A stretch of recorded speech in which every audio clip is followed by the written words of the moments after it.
Perfect. Hello again. Hello.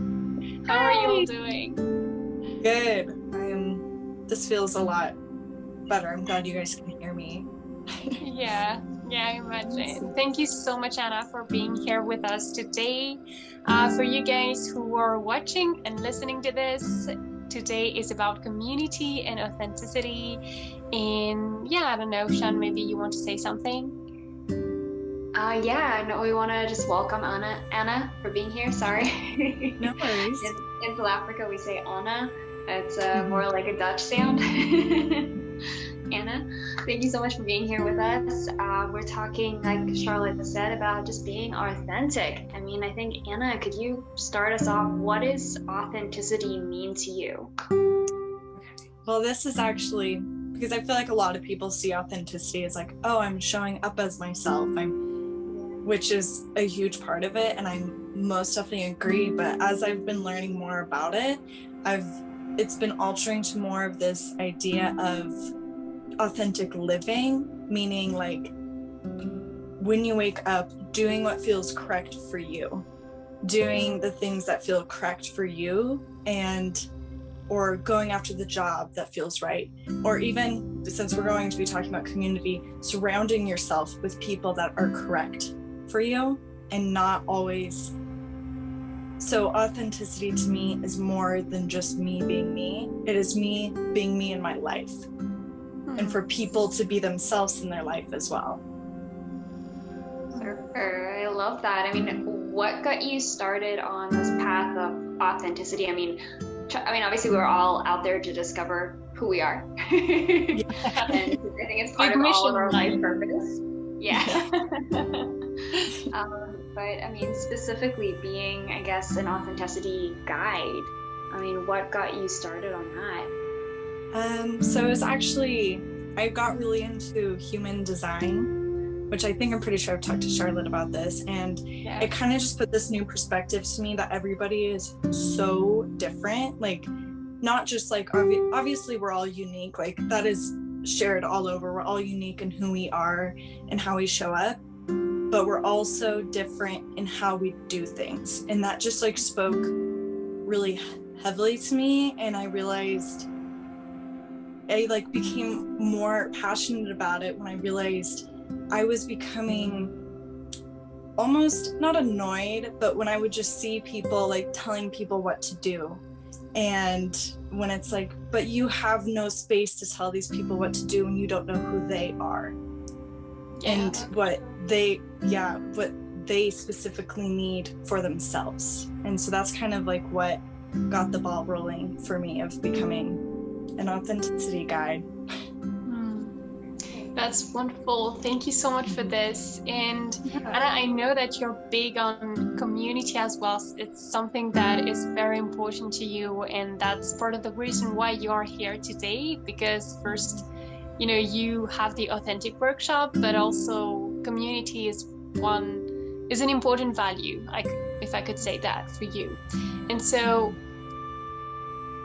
according to you, what is the place of authenticity in a community, and how can someone be authentic in a community when it's hard with the peer pressure? Okay, so I think with that, like one thing I like kind of wanted to touch base on is you defining what community is, because the thing is, you can have community, but it doesn't mean it's the community that's meant for you. Like so many people are like, well, I have friends, I have family, they have all this stuff, but it's like, yes, but is that the community that is built for you? There's a difference between a community that defines you and a community that asks you who you are. Like, and I think that's the biggest part. The way you can show up in a community is by being in a community that allows you to show up, that opens that space, and not, as you were like saying, peer pressure.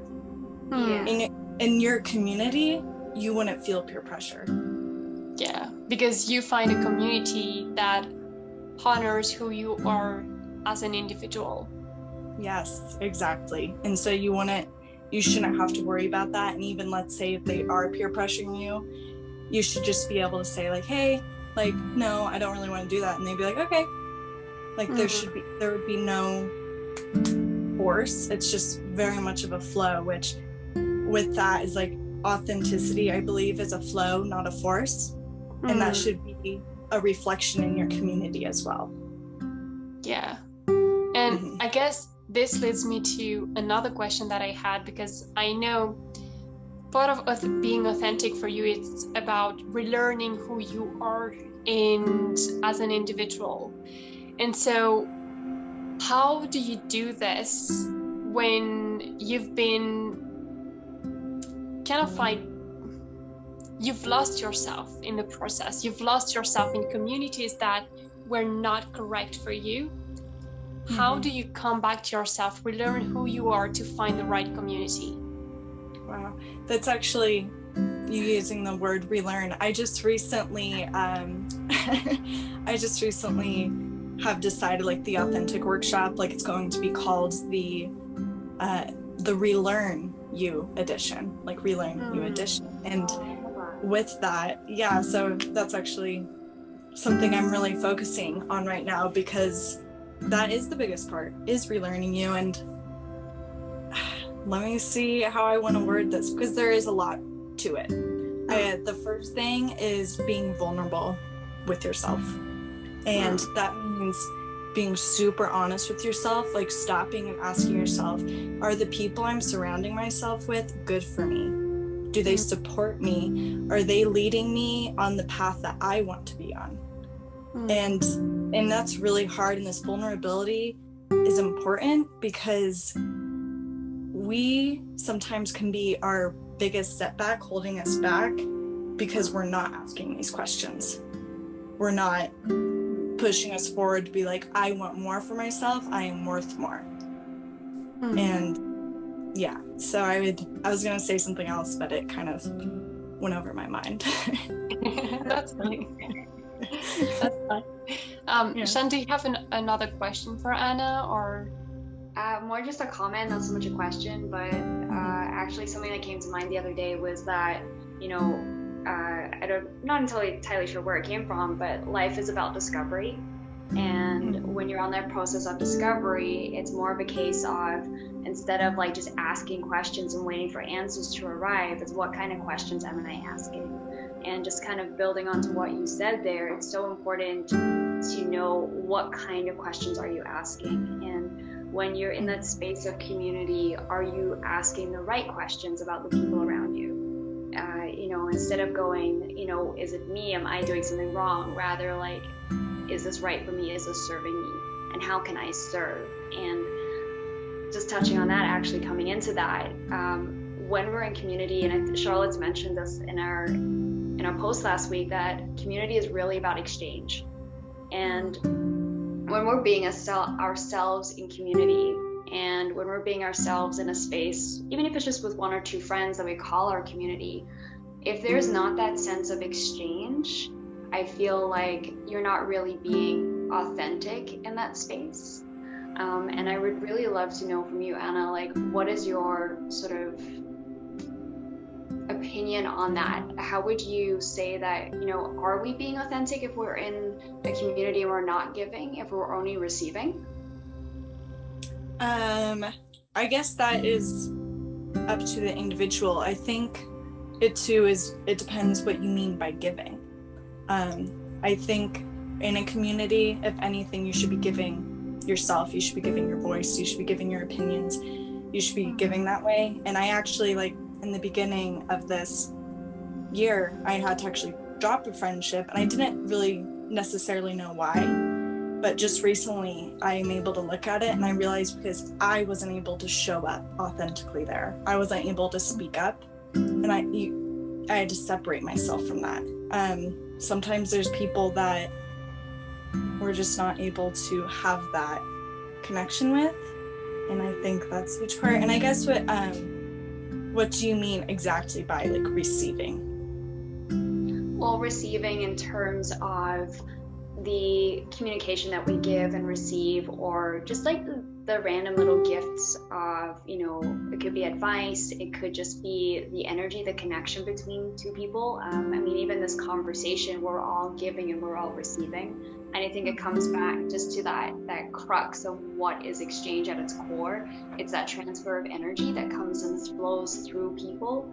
And if you're really in a conversation, you're receiving right now because you're attentively listening.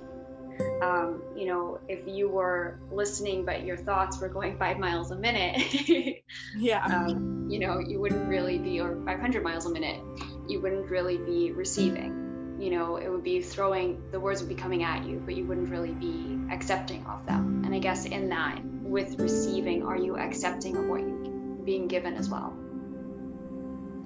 Yes. I'm just going to take a moment to let that sink in with it all. Beautifully said. But with that, I guess too, we have to be open, because sometimes we don't want to put a lot of expectations on others. Like, obviously we want people to receive our words and we want to receive their words as well, but some days some people are going to be on a way different wavelength, or they're going to be just not in a good space. But with that becomes an opportunity to connect through that communication and say, like, hey, I'm sorry, I'm not really able to be there right now for your words. Is there some other way that I can support you, or can we talk about this over coffee tomorrow? Or because I believe we're not always going to be able to receive at times, because ourselves are needing to work on something else in the moment, but still having that openness to receive it later.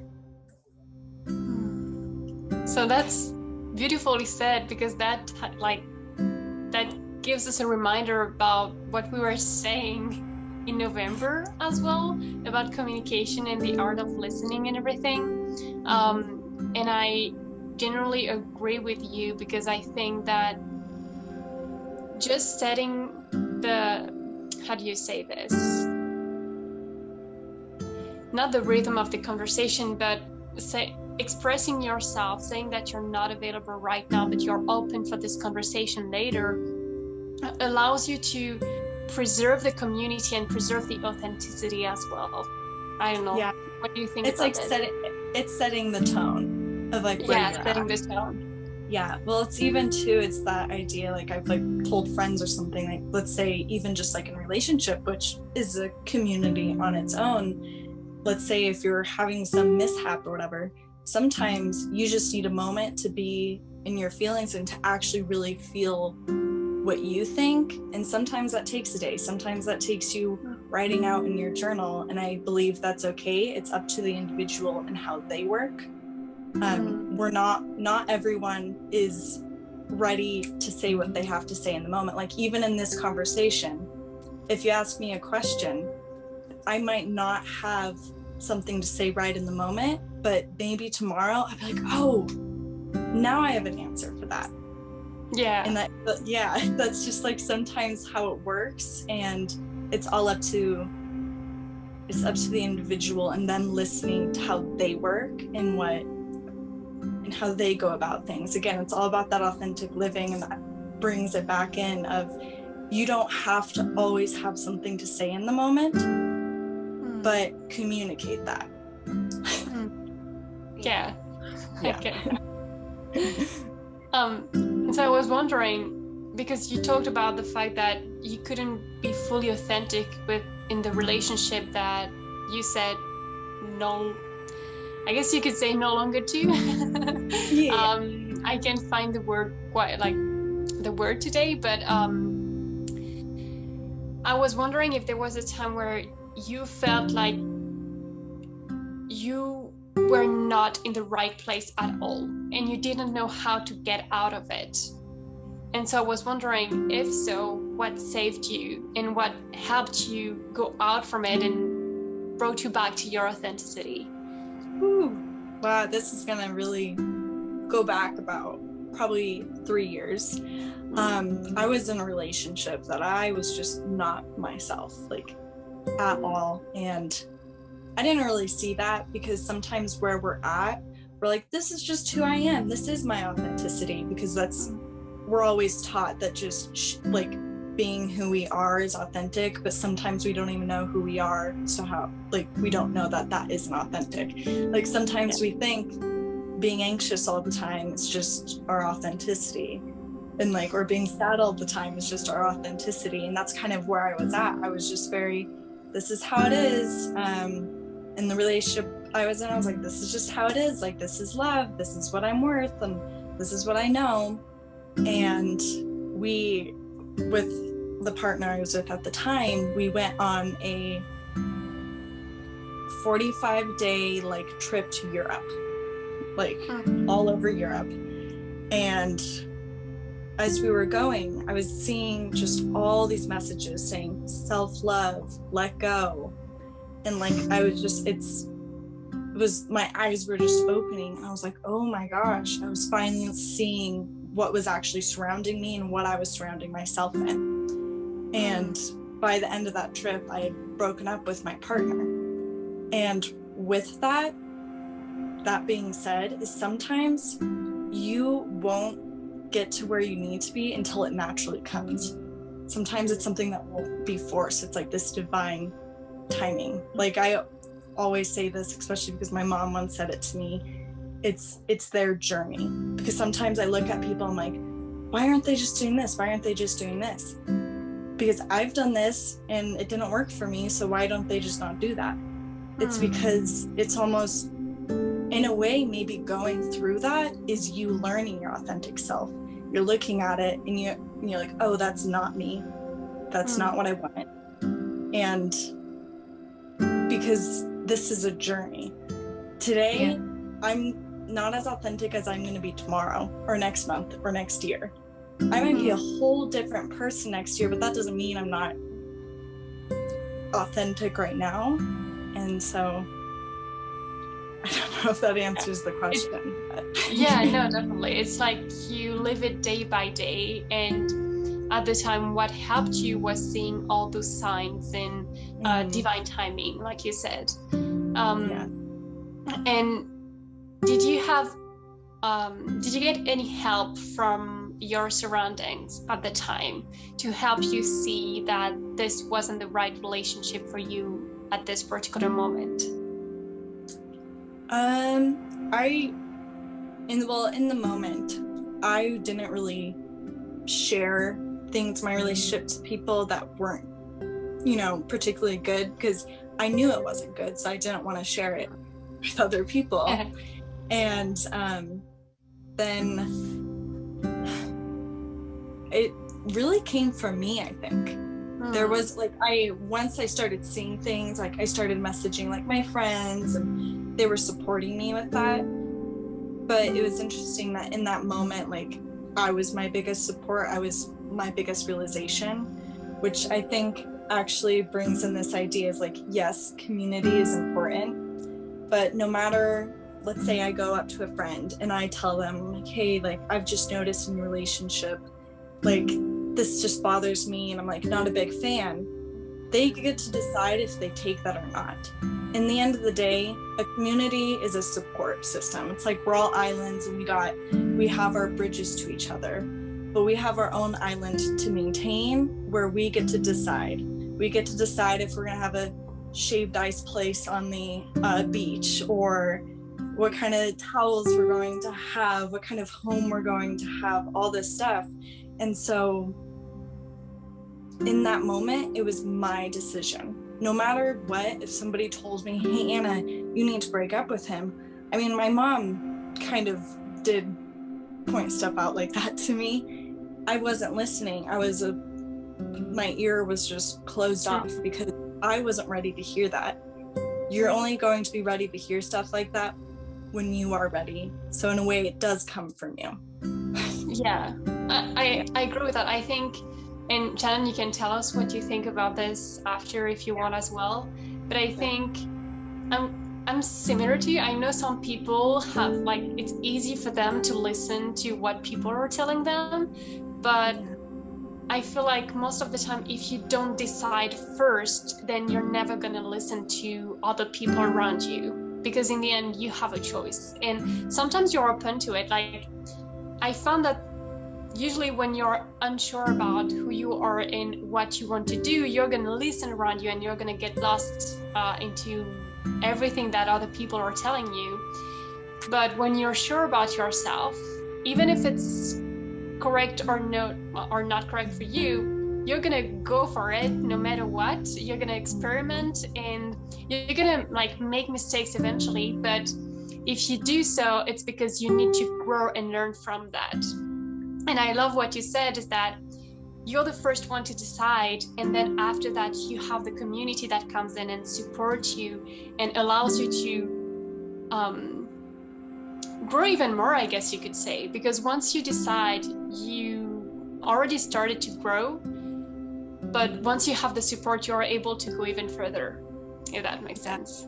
No, it does. Like, with my friends, I always tell them, like, I will support you no matter what. Like, I'll tell them my opinion, but then say, I will support you no matter what, because at the end of the day, that's what they need. This community is a support, it's a solid ground.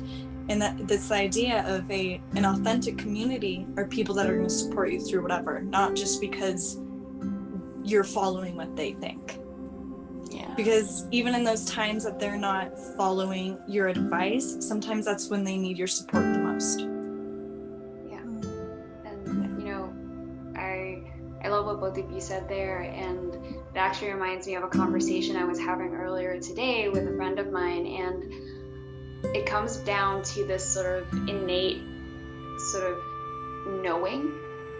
You know, you might get the sense that you're in a space that's not right for you, or you might be in a space where you feel like, I just need to do this a little bit more, or I just need to work at this a little bit harder. And sometimes, I mean, I guess a good example of this manifesting or coming into fruition is when you're constantly working at something and working at something and working at something, and all of a sudden someone comes and they have an opportunity for you. And you go, oh, I've been putting all this effort in over here, and all of a sudden I've been presented an opportunity over here, and this is amazing. And I think the same can be said when, you know, you're in a situation where you're not supposed to be in, and you're constantly working at something and working at something, but in that you're evolving as a human, you're evolving in your perception, your ideas, and what works and what doesn't work. And eventually you're going to hit that point where either you're going to evolve and you're going to step out of it and step above it, or you're going to hit that plateau and you're going to crash and burn. And either one is okay, because when you're crash and burn, I think we're pretty resilient. We're like trees, and we're the seeds, and we constantly get replanted. And when we're being replanted, we're going to grow and build our community, and our community is exactly that. It's that foundation. It's that support system that grows beneath the earth that is connected to all the other trees. And every time you regrow, you're just replanting another seed, and you're, you know, connecting to that support system that's forever there. So, I mean, if we think of ourselves very similar to, you know, what the planet is, I think that we are just constantly supported by our community. We're like those little island of trees that are constantly just growing and developing and evolving. You know, when one might burn, and, you know, because of a forest fire, it might be the bad situation that happens. But when it comes to, you know, you've got your support system and they're all connected, and you're just going to regrow. And it's just going to continue that whole cycle of life. And it's that whole thing of you have one life, but within that life, you live 1,000 lives. Yes. That's beautiful. Charlotte and I just silent from beauty. Yeah. So I think, do you have any more questions, both of you? I don't know. I don't know.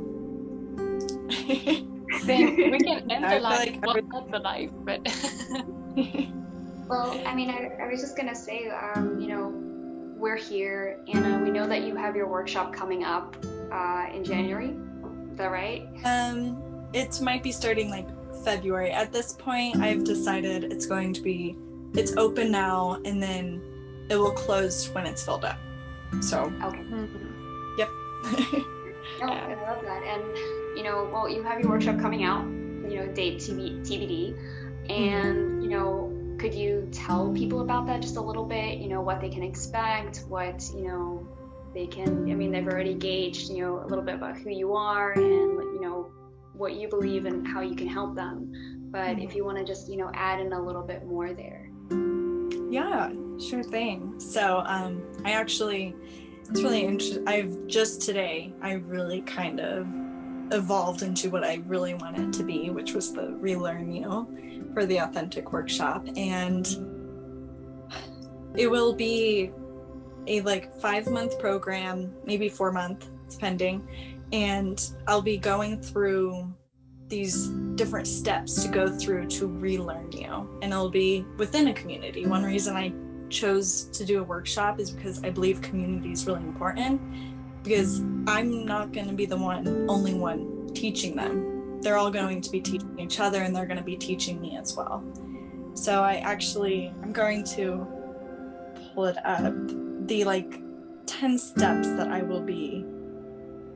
we will be going over, the people in the workshop, will be, the first one will be vulnerable, which was the thing I brought up, is be vulnerable, which I now remember what I was going to say is you also have to be vulnerable with like your community, letting them know where you're at and such.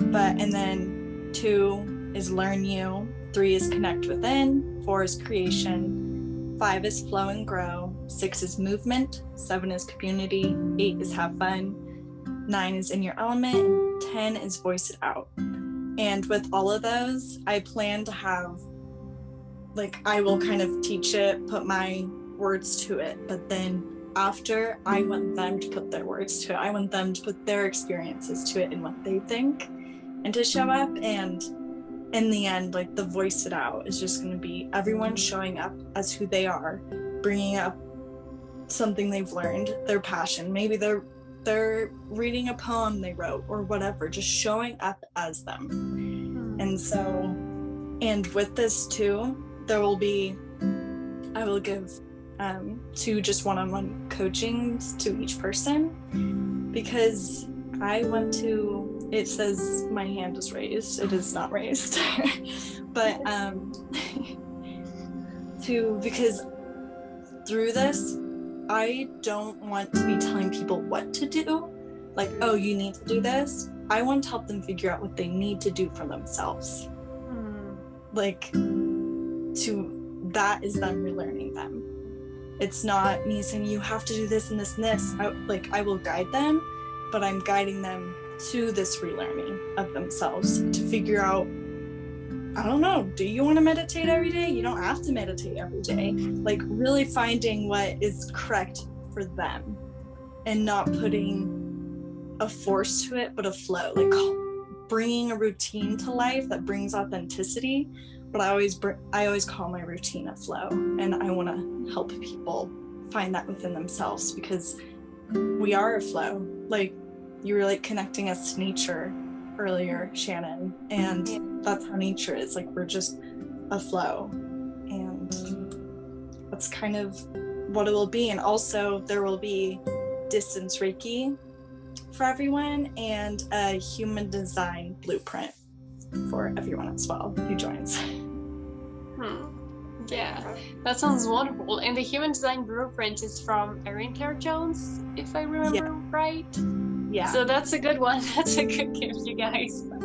Yeah, I love Erin Claire Jones. It's good, and because I kind of want to also use that, like, when I connect with everyone, like on their one-on-one coachings, to really see kind of how they work, and I want to see the person, not just a client.